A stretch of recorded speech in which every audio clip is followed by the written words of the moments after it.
یہ جتنی بھی توہمات ہیں، مثلاً آپ دیکھیں ہمارے ہاں یہ کہتے ہیں کہ دائیں آنکھ پھڑ کے تو مصیبت آتی ہے، نعوذ باللہ، ہتھیلی میں خارش ہو تو پیسے ملتے ہیں، رات کو جھاڑو دیں تو رزق چلا جاتا ہے،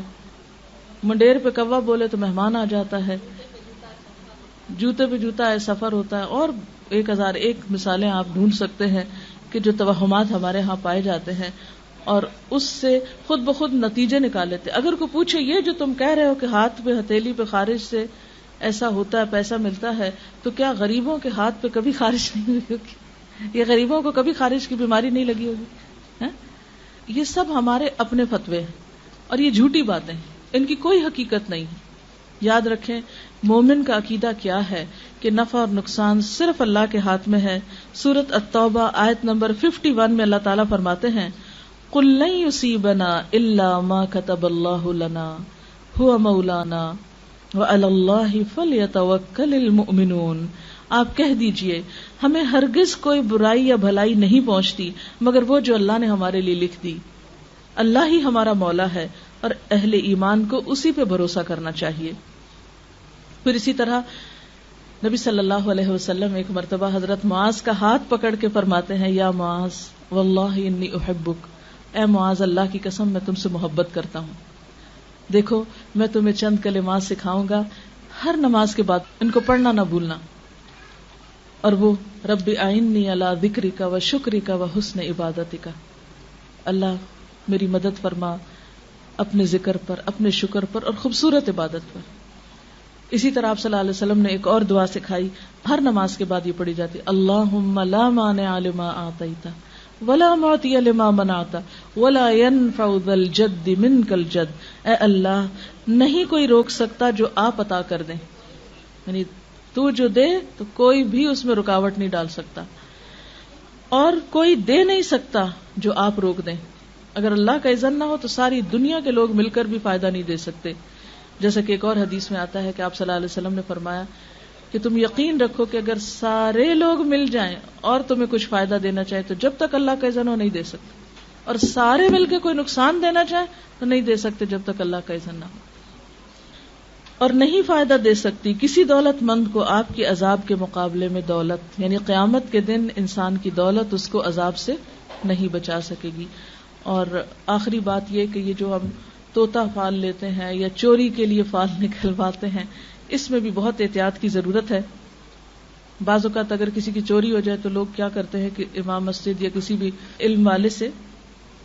دیوان حافظ یا گلستان یا قرآن پاک سے فال نکالتے ہیں، اور سچا عقیدہ ان کا ہوتا ہے، وہ مخصوص ورقے کھول کے تو ان کے اندر سے کوئی اندازے لگاتے ہیں کہ اچھا یہ لفظ آ گیا تو اس لفظ سے فلاں کا نام بنتا ہے، اور کون کون ہے تمہارے خاندان میں اس طرح، تو کسی نہ کسی پہ الزام لگا دیا جاتا ہے کہ فلاں چور ہے تمہارے گھر میں. اس کے بارے میں ایک واقعہ ہے کہ ایک شخص پر اسی طرح چوری کا الزام لگا، بڑا ناسمجھ شخص تھا. اس نے جا کے مسجد میں قرآن کا ورقہ بھی پھاڑا اور کہا یہ قرآن بھی جھوٹا اور امام بھی جھوٹا، کیونکہ وہ چور نہیں تھا، اس پہ ناحق الزام، اس نے بھی بہت غلط کیا. لیکن بات یہ ہے کہ اسلام میں چوری معلوم کرنے کا یہ طریقہ بالکل درست نہیں. اس سے کیا ہے، اگر آپ نے کسی پہ ناحق الزام لگایا تو سخت پکڑ ہوگی. اور دوسرا یہ کہ قرآن پاک اس لیے نہیں آیا کہ ہم اس میں سے کسی کی چوری معلوم کریں، وہ ایسے علم دینے کے لیے ہمیں نہیں ہے. وہ تو ذالک الکتاب لا ریب فیہ ھدی للمتقین، یہ کتاب جس میں کوئی شک نہیں، متقیوں کو ہدایت دینے کے لیے آئی ہے، رہنمائی دینے کے لیے آئی ہے، نہ کہ لوگوں کی چوری بتانے کے لیے. اور جہاں تک اس بات کا تعلق ہے نا کہ یہ جو انسان کو ڈر ہوتا ہے کہ کوئی مصیبت نہ آ جائے یا کوئی تکلیف نہ آ جائے، تو اس سے بچنے کے لیے حفاظت کی دعائیں موجود ہیں جو صرف سفر کے مہینے میں نہیں سارا سال پڑھنی چاہیے. صبح و شام کی دعائیں جو ہیں، مسنون اذکار جو ہیں، جس میں اگر باقی دعائیں نہ بھی آتی ہوں تو آیت الکرسی چاروں کل صبح شام پڑھ کے اپنے پر بچوں پہ دم کر دیں، انشاءاللہ بہت سی حفاظت کے لیے کافی. اسی طرح سورۃ البقرہ کی آخری آیتیں آمن الرسول سے آپ صلی اللہ علیہ وسلم نے فرمایا جو شخص شام کے وقت ان کو پڑھ لیتا ہے وہ رات بھر کے لیے اس کو کافی ہو جاتی، کوئی بلا ولا نہیں اترے گی، کوئی مصیبت. اور یہ جو آخری آیتیں ہیں یہ اتنی خوبصورت آیتیں ہیں کہ آپ صلی اللہ علیہ وسلم نے ایک دفعہ فرمایا کہ آج آسمان کا ایک دروازہ ایسا کھلا ہے کہ جس سے پہلے کبھی نہ کھلا تھا، ایک فرشتہ ایسا اترا ہے جس سے پہلے کبھی نہ اترا تھا، اور وہ ایسی آیتیں لے کر آیا ہے جو آج سے پہلے کسی نبی کو نہیں ملی، اور وہ اللہ تعالیٰ نے زمین و آسمان کی تخلیق سے بھی 2000 سال پہلے لکھی تھی یہ آیتیں، آمن رسول سے آخر تک، عرش کے خاص خزانے سے یہ آیتیں ملی ہیں ہم کو، ہم سے پہلے کسی امت کو نہیں ملی۔ تو اگر آپ مغرب کے وقت نماز میں ہی مثلاً اس کو پڑھ لیں، عادت بنا لیں، یا کسی بھی وقت رات کو سونے سے پہلے پڑھ لیں، آیت الکرسی پڑھ کے چاروں طرف پھونک دیں،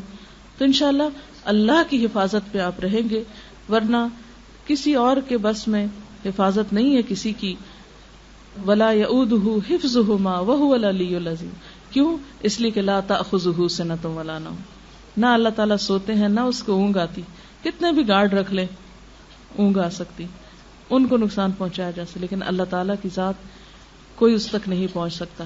لہذا اصل حفاظت اسی کی حفاظت ہے۔ اس لیے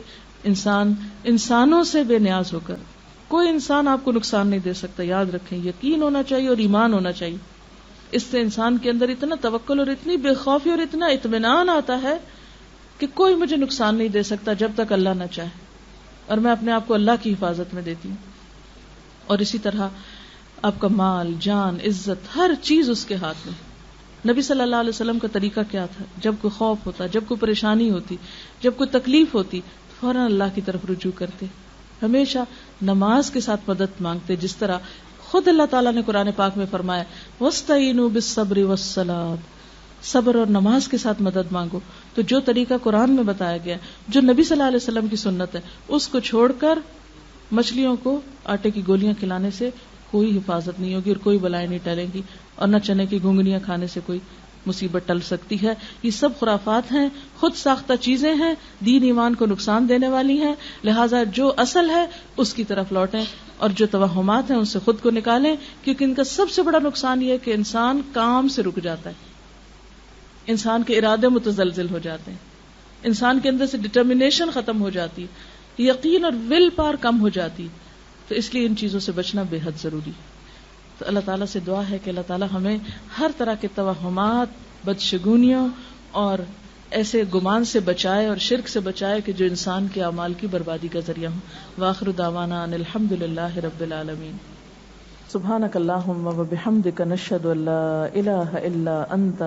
نستغفرک ونتوب الیک۔ والسلام علیکم ورحمۃ اللہ وبرکاتہ۔